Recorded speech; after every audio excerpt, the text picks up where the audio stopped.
Ika-isang daang taong kaarawan ng National Living Treasure at Master Weaver na si Magdalena Gamayo ipinagdiwang sa Ilocos Norte. Tunghayan sa report ni Jeric Pasiliao.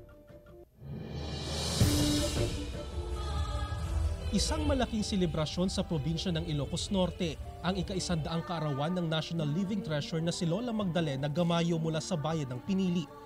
Kilala siya sa tawag na Lola Dalen na siyang binansagang ina ng Inabel na nagdiwang ng kanyang kaarawan kahapon.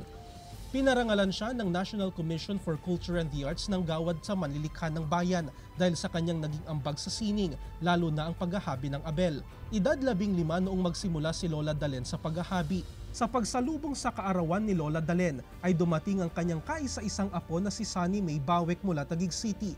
Hindi nasilayan ni Sunny May ang kanyang ina na kaisa-isang anak ni Lola Dalen dahil siya ay namatay sa panganganak nito sa kanya. Magkagayunpaman, pinuno ni Lola Dalen ng pagmamahal at aruga ang kanyang apo. Hindi maipaliwanag ni Lola Dalen kung paano siya minahal, inalagaan at maging kinilala, hindi lang kapwa Ilocano, maging ng buong bansa.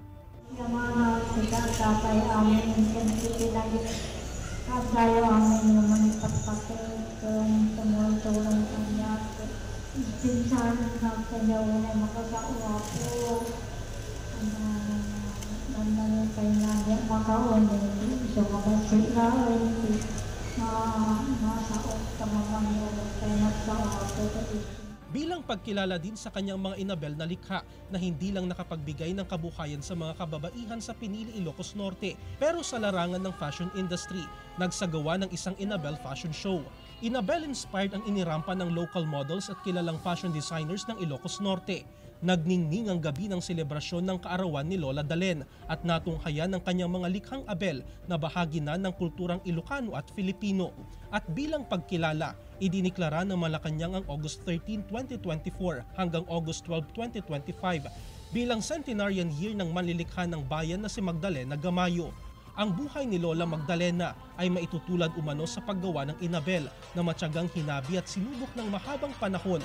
Mananatili itong bahagi ng ating kultura at salamin ng pagiging Ilocano.